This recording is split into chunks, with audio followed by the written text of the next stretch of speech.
There's nothing that creates faster cash than wholesale. You get a deal, closes in 2 weeks, and you got 20 grand. Like, literally, dude. Yeah. What other thing can you do where you make that much money that fast than wholesaling? I haven't found one. The problem is, and this is where a lot of people miss the boat here, wholesaling is a transactional business. Every deal you do, you're out of business because you don't make money until you do another deal. The cheat code, though, is my sales process is very much like yours. I don't really care about ARV, and I don't really care about repairs. And I don't really care about percentages. I don't care about any of that. All I know is... What's going on, everybody? Eric Cline here with the Refuse to Lose podcast. I have a guy here today that before I ever even stepped foot into the wholesaling industry, he's somebody that I researched. And he was able to break the model down so clearly and simple, almost into like crayon language, which I need that in order to understand, like, this is a real model. Went on YouTube. There was a lot of stuff out there, but as long as I've been in business, like, I knew what I was looking for. And Jerry Norton, which I'm assuming anybody in my audience, well, actually, maybe not. There's some of you that might not know who Jerry Norton is, but I will tell you this. Out of all the events that I've been to, all the people that I've met, I will say this. Without him sitting here, if me and my wife were talking, or me or Tony, my partner, were talking, we have nothing but good to say about this man. He's been in the industry longer than anybody that I know to date that's been in the space. He has done just about everything when it comes to the real estate industry. Wealth of knowledge. He's not one of the gurus. He's actually a guru where he does the damn thing, and that's what I respect about him. And he wholesaled his first property 20 years ago. 20 years ago, y'all. So this is an industry that has been around forever. And what we're going to talk about is the transition of where the industry has went to. How it was wholesaling a property 20 years ago versus getting into the industry today. Because believe it or not, I didn't know wholesaling was around 20 years ago until about 15 minutes ago. Well, I take that back. 3 minutes ago when I asked him. And how much easier it is to actually get into this model today. Because a lot of us today think we have it tough. No. Jerry had it tough back 20 years ago. So I want to welcome you, Jerry, Thank you, to the Eric. Refuse to Lose podcast, man. It's sure been fun getting to know you and be friends with you. We first met in Milwaukee, remember? We did the Hustle Harder. A couple years ago. Yeah.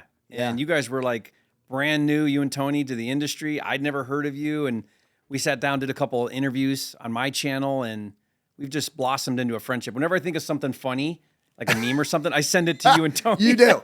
And please never stop that. Like, literally, that's a highlight when we get those. You guys are my friends. I really appreciate you. Awesome, man. Can you let the people know, one, who you are, and what you do? Yeah.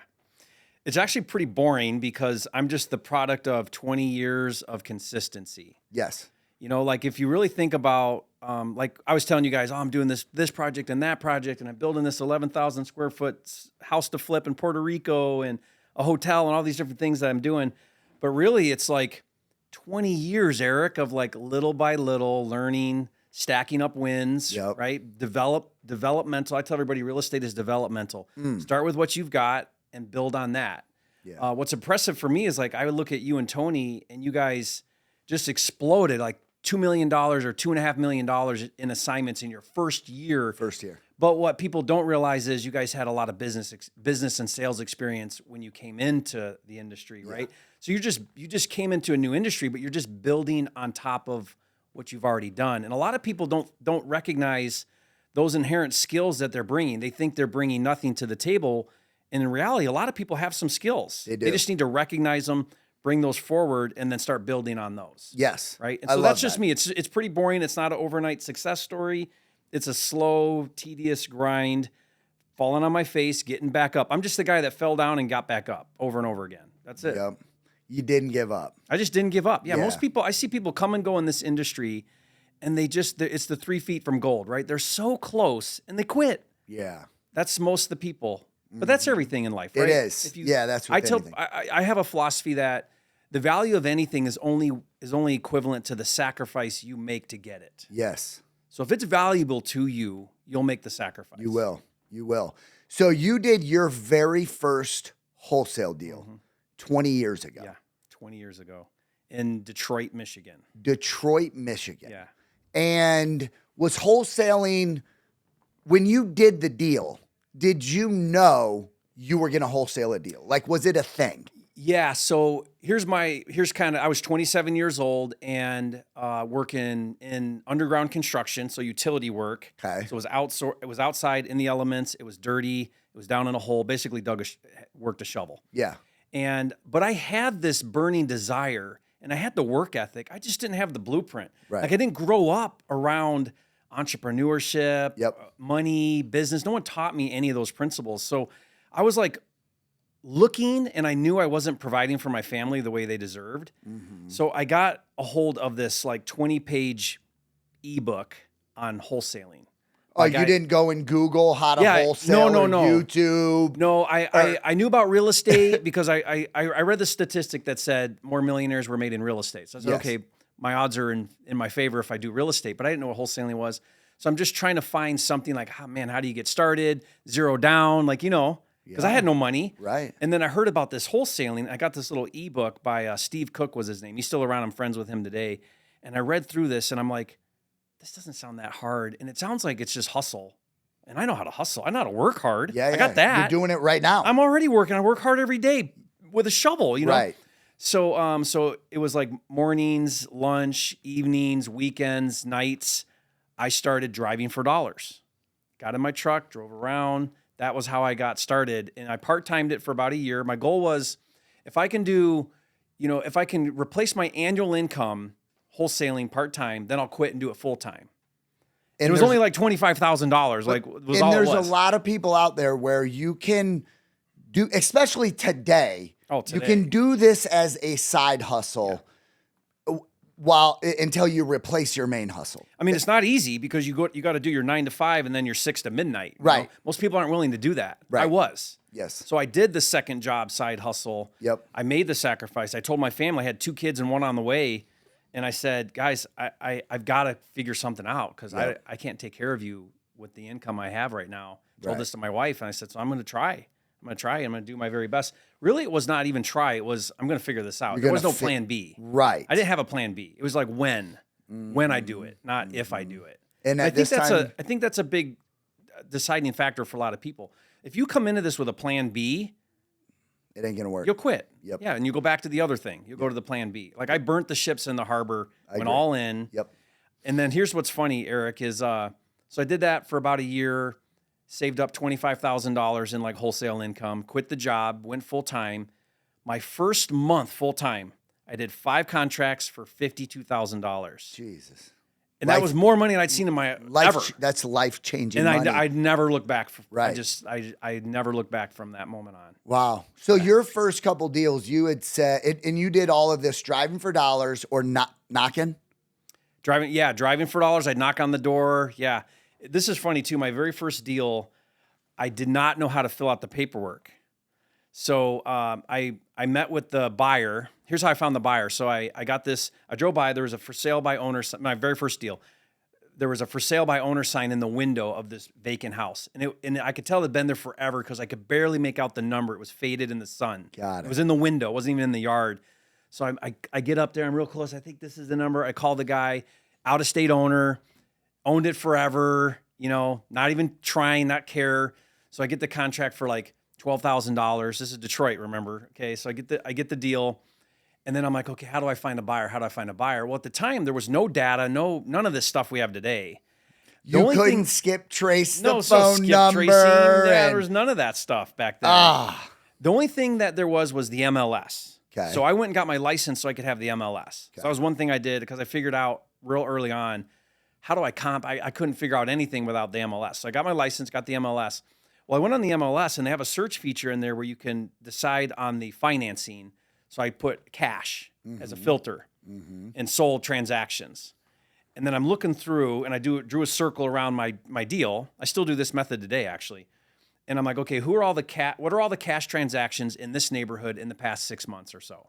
Yep. And I saw this guy named Ren, and he was Cambodian, and he had bought like 8 deals or something in the past 6 months. Because I'm looking at who the buyer was on public record. Yep. Now, no skip tracing, nothing. So I thought to myself, okay, how do I find this guy? I'm going to go knock the doors on the homes he bought. Now, this is all buy and hold. He's a slumlord, right? Right, in right. Detroit. Yeah. So I knocked the door. One of the doors, a tenant answers and I said, I'm looking for Ren. And they said, that's my landlord. I said, do you have his number? He's like, yeah. And he gives me his number. So right then and there, I call the guy. I said, I got this property over here. He says, I'll meet you there in 5 minutes. So I go over there. He meets me there. And I got my assignment with me. Never filled one of these out, right? And he walks it for 5 minutes, and he's like, what do you want?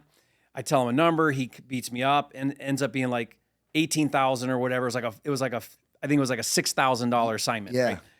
And then I pull out the thing, and I'm looking at it, and he's looking at it, and it says assignor and assignee. I'm like, oh, crap. What do I do? Which one am I? Which one am I? I had no idea. And so I'm like sweating, and I'm looking at it. I'm like, I'm going to look like such an idiot to this guy. Finally, he figures out he doesn't know what he's doing. So he says to me, this is you, this is me. Let me help you fill this out. He helped you. He helped me fill out the assignment, right? So we fill it out, and then and he ended up buying that deal. And I'll never forget, Eric, I got in my little pickup truck after the appointment. He signs it, and I'm just like fist pumping. And I'm literally like punching the ceiling like, I did it. It could have been $1 million. And that high, 20 years ago, I've been chasing that ever since. That high of that first deal, You're that a deal dopamine junkie. rush. Oh, yeah. I'm a crack addict. From that moment on, I was a crack addict for deals. Yeah. And it just changed my life forever. I love it. And still today, you're doing deals. Still today, 20 years later. transacting every single day. Love the business. Yeah. So one thing that Jerry said there was a lot of key points, but he didn't know how to take a deal all the way to the finish line, but he worried about the problem in front of him and not the problem he didn't have, right? In the very beginning was you needed a house, a distressed home, and you started driving for dollars, and you ended up finding a for sale by owner, and there's a ton of those out there. Still today, what Jerry did 20 years ago works today. Driving for dollars, yeah. It literally works today. There's no excuse out there for anybody. I guarantee you drive enough neighborhoods, you're going to see a for sale sign, for sale by owner in a window somewhere. Yep. There's another, what was the homeowner's name, the seller? Ren. There's another Ren out there. Ren was the buyer, yeah. Or I don't remember the seller, but there's another one of those signs out there waiting for somebody. But you bring up a good point, Eric. You know, in the education, I've been in the education a long time too now, and here's the problem that a lot of people have is they're worrying about step 3 before step 1. Yes. And they tell themselves, I have to know everything before I can do anything. And it's just not true. It's not. If you really, in this business, if you really just worry about the next thing. That means you got to walk in the dark a little bit because you don't know what's coming up. But if you just worry about the next thing, do that, then the next thing, do that, then that's how you can start to really learn and do the business. Yeah. Because you'll learn as you go. Yeah, I agree. If you're worrying about, because whatever, let's say there's 10 steps, right? All the way from start to finish. If you're worrying about all 10 of them, you're not going to do anything. You're really not. It's a big mountain. For a lot of people, it's a big mountain to climb. Yeah. And you're like, I don't know if I can do Well, this. think about it. People are like, if I get a deal, I don't have a buyer. Well, you don't have a deal. Get a deal. Yeah. Then worry about that. In fact, I've never not had a deal and not found a buyer. Right. If it was a deal. Now, I've had it where it wasn't a deal and I couldn't find a buyer. But if it's a deal, you'll find a buyer. Yep. Just like money. I've never not gotten the money for a deal. I've never not gotten the money for a deal. If it's a deal, I'll get the money. A good deal attracts a lot of people. Thing. The buyer, the money, thing. the thing. Yes. Yeah. So like, honestly, just go work on getting a good deal and you'll figure out the rest as you go. Yes. I love that. Jerry, how in the last 20 years, looking back 20 years ago, because you've seen this industry through the eyes where most people don't get to see where you started and where it is today.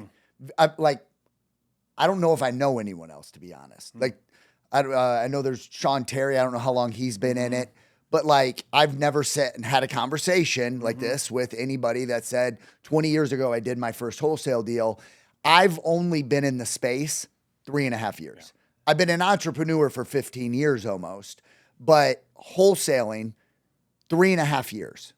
And I don't know, like my whole motto is stop driving for dollars and start dialing for millions. Yeah. Like totally. That in my head, I'm like, for me, I'm like, why would I go drive when I can pick up a phone and dial? Definitely with technology. So technology's definitely morphed this industry tremendously. And you said back, like a home run deal back then was 12 grand? 12 grand. I mean, one of my probably for the first 5 years, my highest assignment fee was $12,000. Our average for 36 months straight was just north of 22 grand. Yeah. Like I can't think. Yeah. I'll take it. We have inflation here, right? Because it's 20 years ago. You're right. You're right. But still, it's there's that, and also, what's happened in the years is when I first started, wholesaling was like an afterthought. It was like a plan B. It was a bunch of real estate people. That's how wholesaling originally started. It was never meant to be the strategy. It was meant to be, if I don't have a need for it, if I don't want it as a rental or a flip, I'll go call my buddy and we'll assign it to him and my buddy will buy it, right? Got it. It was always wasn't an industry. It wasn't an industry when I started. And so thanks to, me and YouTube and education and just technology, it's morphed into a multi-billion-dollar industry. It's crazy. There was never million-dollar producers doing it, right? That's a newer thing. Right. I talked to Rob Wensley and he's like, Jerry, there's people doing $1 million a month. There's some doing $1 million a month. Yep. So what we've done is we've taken this model, we've dialed it in so well with the data and the KPIs and the steps, right? And then the technology where it can now become a multi-million-dollar business for you. Listening to this right now, it can be that. It really can. It never was that. Yeah. It's funny you say the model. Because when I jumped into wholesaling, I came with, a decade, 10 years of experience building another company in another industry. Yeah.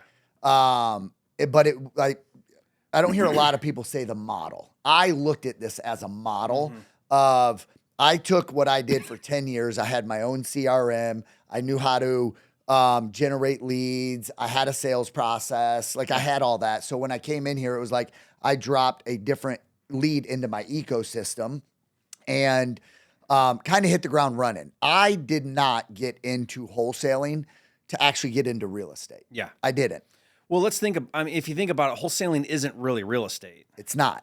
And that's a mistake a lot of people made. I thought that for years. I thought it was real estate. It's not real estate. If you really break it down, it's sales and marketing. It's a sales and marketing. Got nothing. The widget happens to be a house. Yes. But it's just a sales and marketing funnel. Yeah.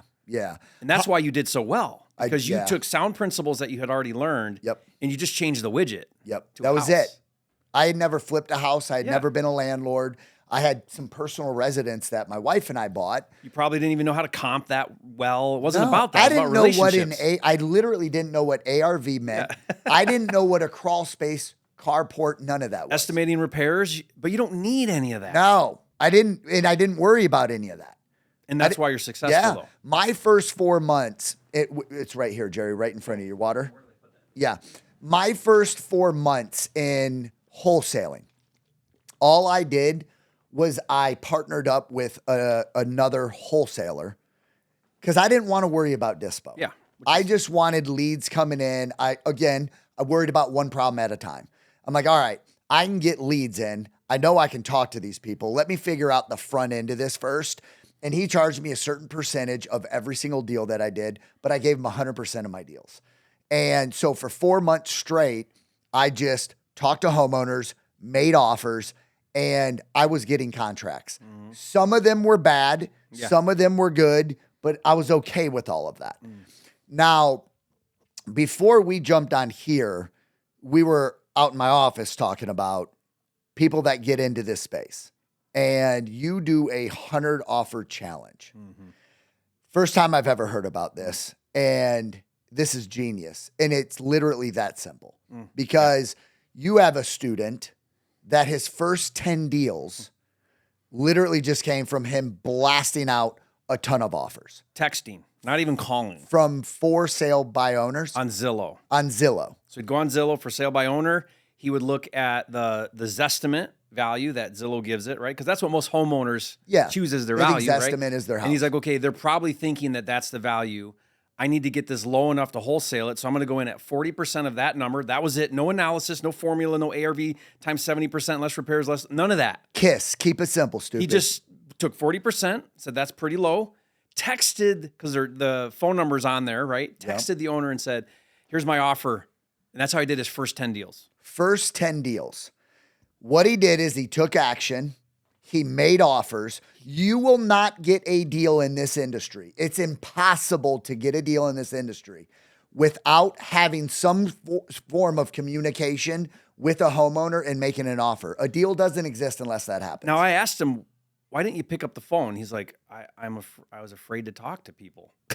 Wow. Like he made it, the point of that story is we all overcomplicate this. And here's why. People want to overcomplicate it because if it's somewhat complicated, then I have a reason not to do it.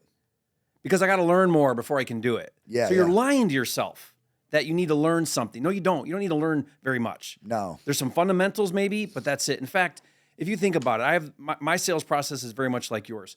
I don't really care about ARV and I don't really care about repairs. And I don't really care about percentages. I don't care about any of that. All I know is, can I build trust? Yes.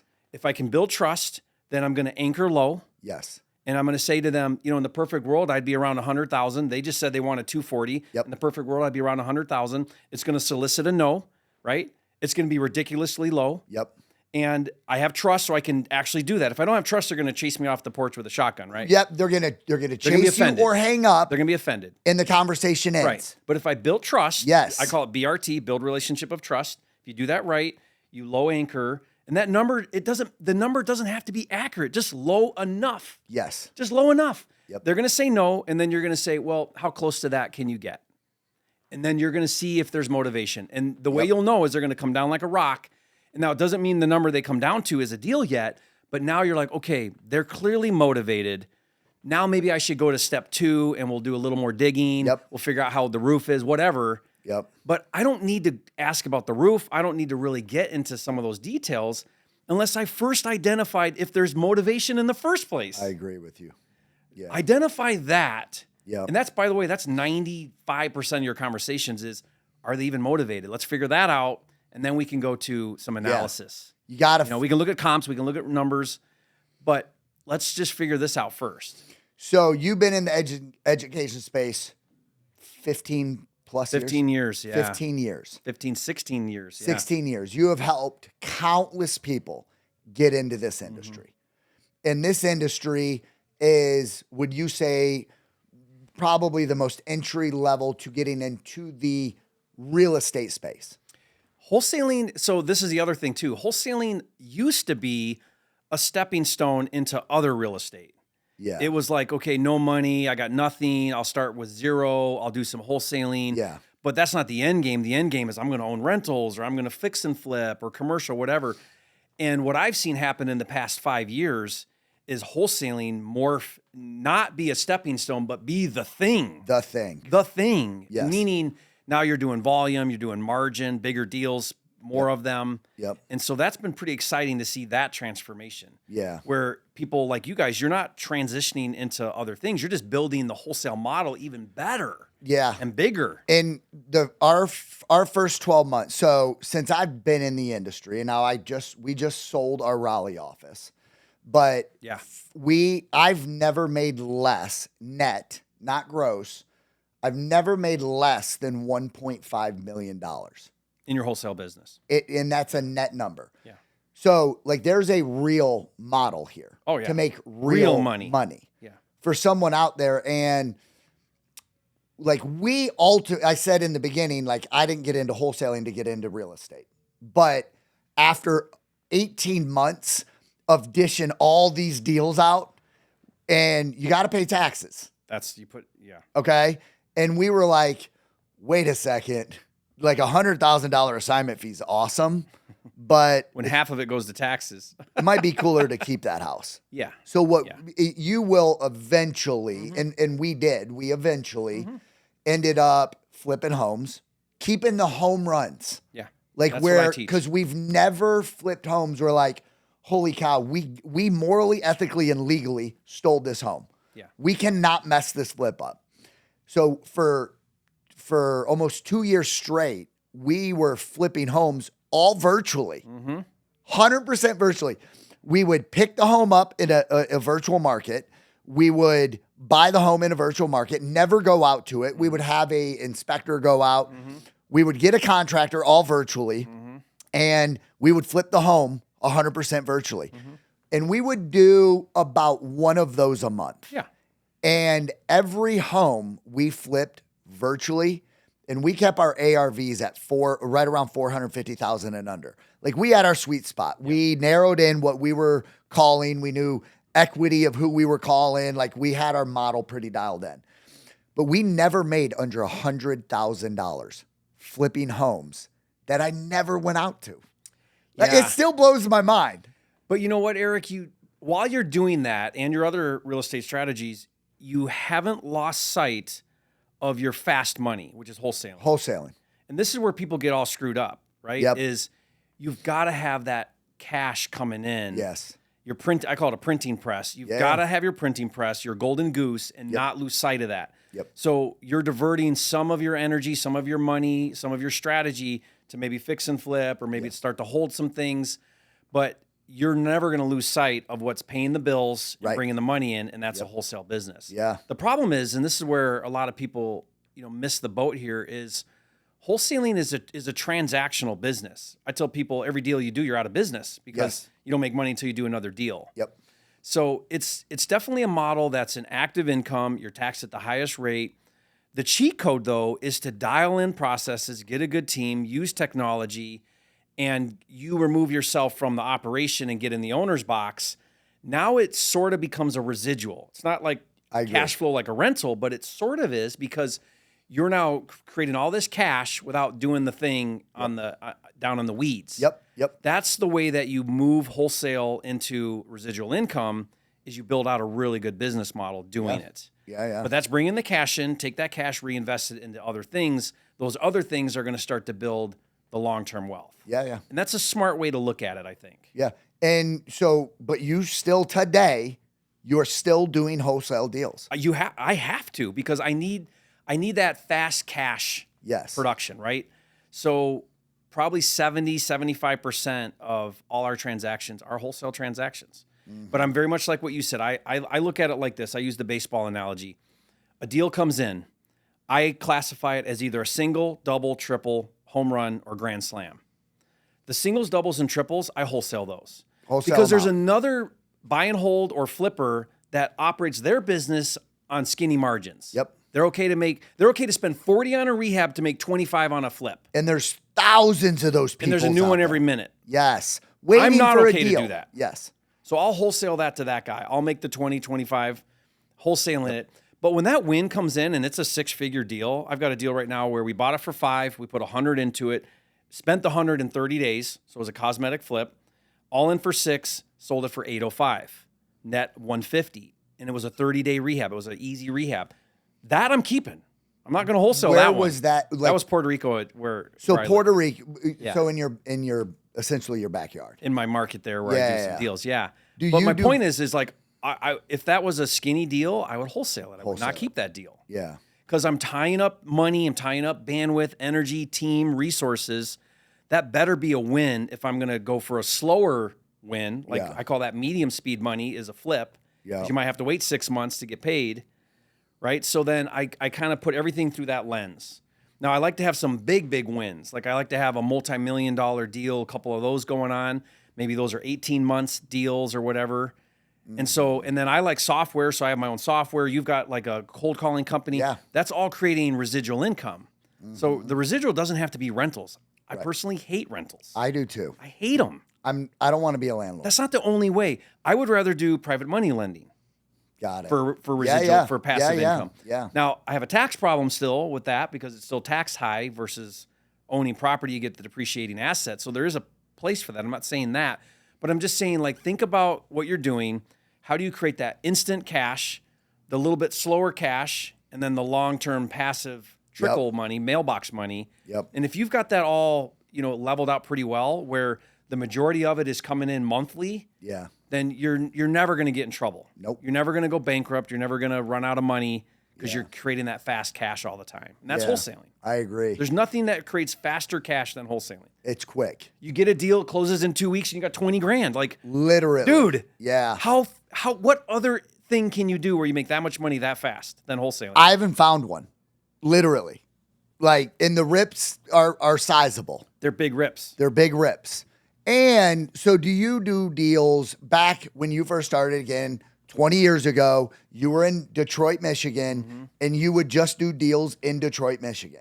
Yeah. My backyard market, I knew every single street. Yeah, I was very local. Now so I went from that. We actually loaded up our 6 kids at the time in an RV, and we traveled the country for a year in an RV. And I left my backyard market. At the time, I was not doing virtual. I was just doing Detroit. And it took us 2 years, my wife and I, to plan this trip. And I was scared out of my mind because I'm leaving my market. But it was nuts. That year in the RV, I hardly worked. I worked a little, but hardly. I made more money that year than any year previously because I got out of the way. I was the bottleneck. Everything had to come through me. I was making all the decisions. And it was that moment in time where I learned, I don't have to be here. I don't have to see the thing. That's when you picked up a phone. That's when I went virtual and realized all of this can be done virtually. I love it. All of it can be done virtually. And that happened for you when?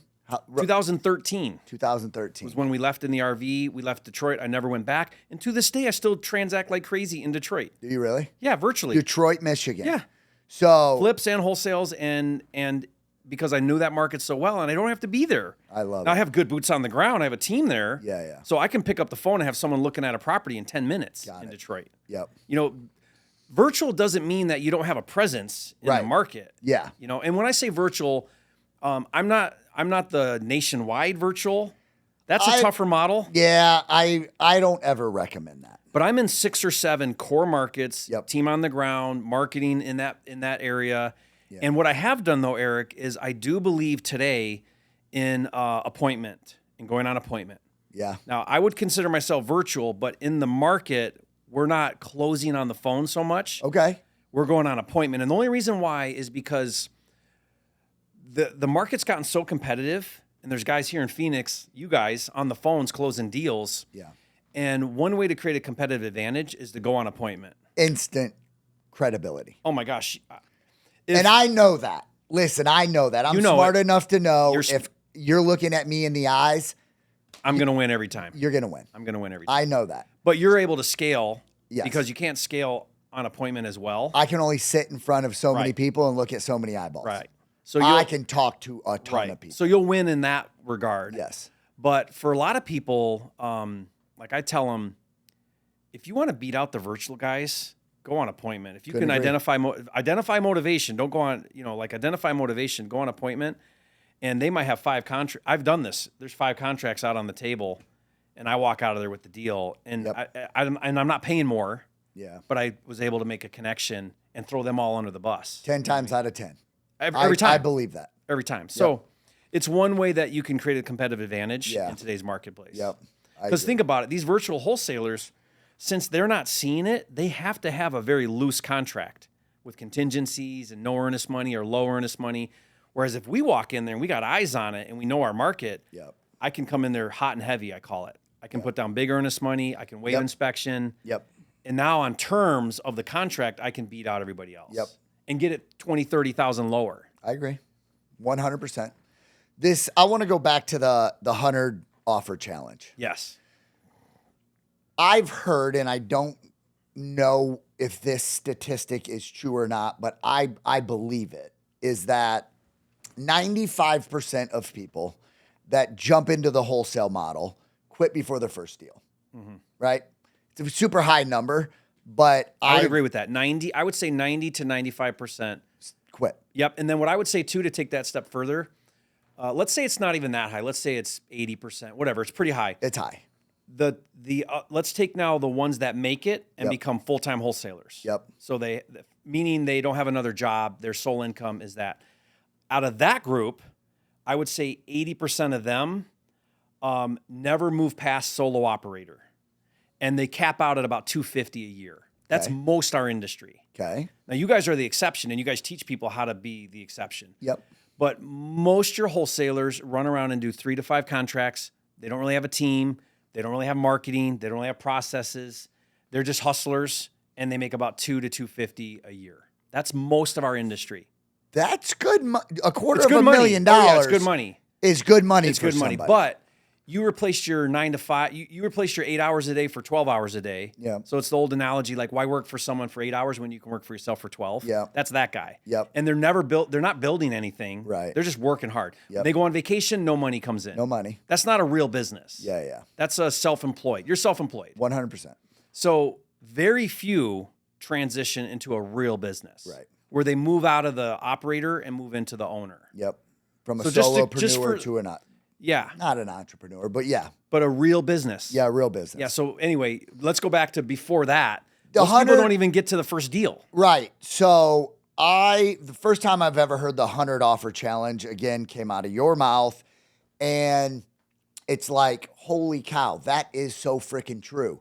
And you tell people all over, if you can go explain your 100 offer challenge. Yeah. So it has to be a bona fide offer. It can be a verbal Not we can offer you between 100 and 130,000. or a cold call where, hey, are you interested in selling? No, you're not. Well, that counts as a call. No, All no, right. no. So it has to be a warm lead. Okay. So someone that said, yes, I want I'll to sell my sell. house. You put a number in front of them. Okay. Okay. If you do that 5 times a day, 5 days a week, that's 25 in a week. That's 100 in a month. My promise is you will get a deal. I so believe that, We'll Jerry. get a deal. But majority of the people out there will give up at whatever number offered. Most are not going to make it to 100 So you're in the offers. coaching space. So am I. I'll have a coaching student say to me, it doesn't work. Like wholesaling, it doesn't work. And I'll say, tell me why it doesn't work. Well, because there's no way in my market, somehow their market's different. Oh, yeah. There's no way in my market that sellers or agents or whatever are going to accept that low offer. They won't, it doesn't work. And instantly in my mind, I'm thinking to myself, your sample size is probably like 5 calls or Right. 10 Yeah. or 20. And I'll say to them, when you've done it 1,000 times, then you have the right to say that. You don't Yep. have the right to say that. Yep. You haven't done the work. Yep. And I know you haven't done the work because if you did the work, you wouldn't be saying this right now. Yep. If you did it 100 times, you would be saying to me, Jerry, I got my first deal, is what you'd be 100%. saying. Yeah. You haven't done it. Yeah. And if they say, yeah, I've done it, no, you haven't. Just because you started 6 months ago or a year ago doesn't mean you've done it. Yeah. You haven't done You're watching YouTube videos or you're messing with your CRM Yep. or you're printing business cards or whatever you're not doing. making offers. You're not making offers. It's the only thing that's going to get you a deal. Nothing matters but that. Nothing. In fact, everything up until putting a number in front of an agent or a seller, none of it counts. None of it counts. You're not actually doing the thing until you put an offer in front of someone. I love it. The analysis and everything else is busy work. Yeah. You're telling yourself you're busy. You're telling yourself you're doing the business, but you're not doing the You're business. not doing it. Since I've been in the space, that's why we built our whole company off cold calling. Yeah. Literally, it was our number one lead source. We did other leads, but there's not gun to my head. Nobody could tell me cold calling is going to outperform, at least in our office, any other lead source. And I had it. Which is amazing because the word on the street is like cold calling's dead and all this stuff. And Oh, God. just because you can't. Your sales process is dead. Right. Exactly. I know if they say, hey, I want to sell my house, send them over. That's it. Let's go. How many of those can we get? People aren't identifying pain. They're not building it. They're not bridging a gap. They're Yeah. not showing how they can solve that problem. And that's why it's breaking down. Yep, I agree. So in most markets outside of like your major markets, like here in Maricopa County, Phoenix, Scottsdale, the numbers are going to be a little skewed, but most markets, I know 40 leads or under 100% gets a contract. It will get you a contract. And there's nothing anybody else can tell me because we were in at one point 9 states Now we honed in on like our top 3, and that's when we really started getting consistent, bigger numbers. But So you're saying you can get a contract in 40 offers. But those are people, Jerry, that have spent 3 to 5 minutes with a cold caller. Yeah. In another They're country. qualified. Yeah, I mean, They're that's qualified. different than, you know what I mean? But here's the thing. Getting a qualified lead is easy. It's easy. You guys have a cold call service for $6 an hour. You put a cold caller on there. They're going to give you warm leads. Yep. You just got to show up now. That's it.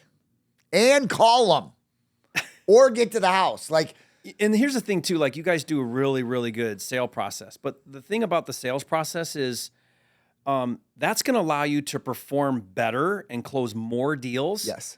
But in all honesty, if you strip it all out and you've got no sales skills, nothing, but you do the calls, you're going to get deals. Because here's the thing.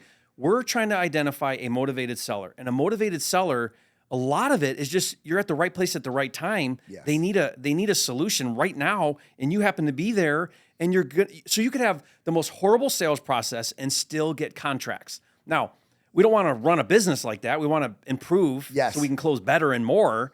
But my point just is like, stop overcomplicating it. Pick up the freaking phone and then build as you go. Learn and get better as you go. Yep. Fail forward. Yeah. Fail forward.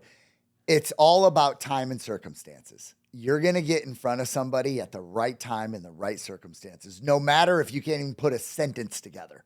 If the number makes sense, they're going to say, I will sell you my house. It 100% of the time will happen.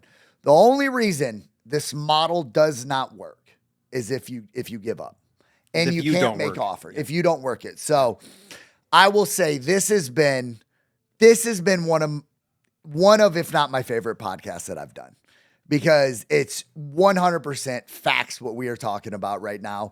I think the audience is going to get super valuable information here. You're hearing from a guy 20 years ago that was literally not peeking in windows, but seeing for sale. I was peeking in windows.